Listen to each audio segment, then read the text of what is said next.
Now, if you thought Tanya Plibersek's ill-conceived, nature-positive plan was dead and buried after the PM put the kibosh on it last year, well, think again.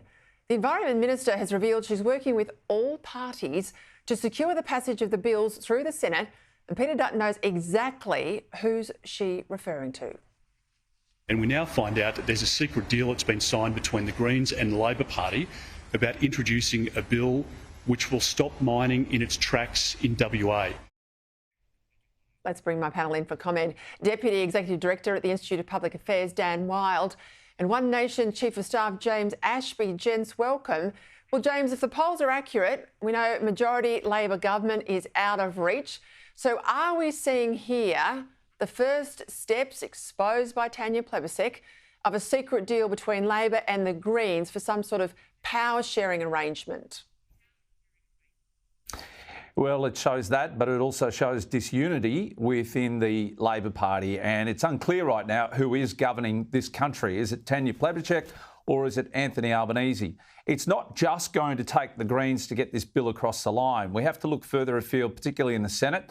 Is it going to be Jackie Lambie? Is it going to be Lydia Thorpe? Is it going to be David Pocock? Just two of those will help get that legislation across the line. But it also indicates to me that unless this legislation is passed in Labor's eyes, if they do form a minority government in the lower house, there's no guarantee they'll get it up in the next term of Parliament. The only thing that Australians can hope is that this legislation doesn't get up. Not only does it impact upon those people within the mining sector, but it impacts upon those within commercial fishing, because the intent here is to lock up 30% of the land, 30% of the oceans, and then overlay the cultural heritage Act that Western Australia had to put up with for some months when it was passed there. It was later kicked out of Western Australia because they could see the destruction it was doing to everything from mining to agriculture.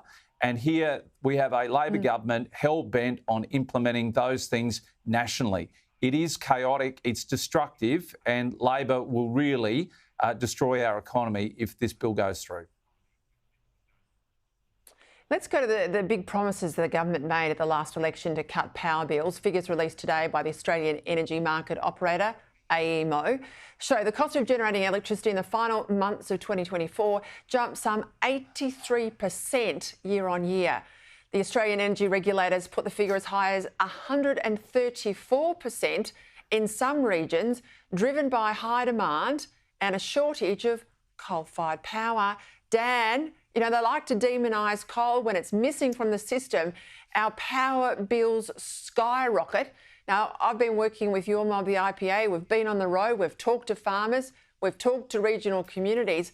When are we going to wake up and change course here before it's too late? Well, I don't know, Peter. I mean, how many times do we have to say this? If you take coal out of the system and if you take baseload power out of the system, prices are going to go up. I mean, we saw that with Hazelwood when that was decommissioned. Prices went up by approximately 70%. We're seeing it now again when, you know, coal comes out of the system, prices go up. You need baseload power that can operate, you know, 24/7, 365, rain, hail or shine. You simply cannot power a modern economy and society like Australia's on weather-dependent, intermittent energy supplies. As you mentioned, you've been out there on the front lines in farming communities, not just talking about the price impact, but, you know, the impact on their lives and the impact on our farmland. And, you know, what's going to happen when we take all this farmland offline and put, you know, wind turbines and solar panels on there? It's going to jack up prices for agricultural goods. Our exports will go down, not to mention the impact on the way of life in regional communities and the division that is causing. So, you know, this is what Australia will look like if we keep going down the net zero path. High prices, blackouts and farmland being destroyed. You know, we need to do a U-turn and we need to do it very quick, but that ain't going to happen under this government. Well, not yet. We've been talking, obviously, when I've been out in the bush about the fire risk in regional Australia, but have a look at Melbourne this morning. This is a plume of smoke coming from a factory in Cheltenham. Now, this is a factory that produces solar panels and batteries. It caught alight, 40 fire trucks in attendance, over 100 firefighters on just this one factory fire alone.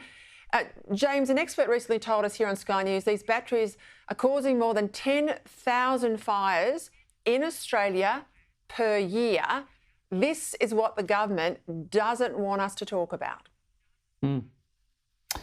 No, and we're starting to see more and more of these occur in suburban areas where people have put these batteries in small confined areas, and it can be anything from an electric scooter through to an electric vehicle or one of those power banks on the side of the house, which is supposed to reduce your power costs. But the issue here is the smaller we build these blocks of land, we're seeing here in Queensland blocks under 300 square metres now, where homes are just crammed into very tiny spaces. It's very hard to extinguish a battery fire.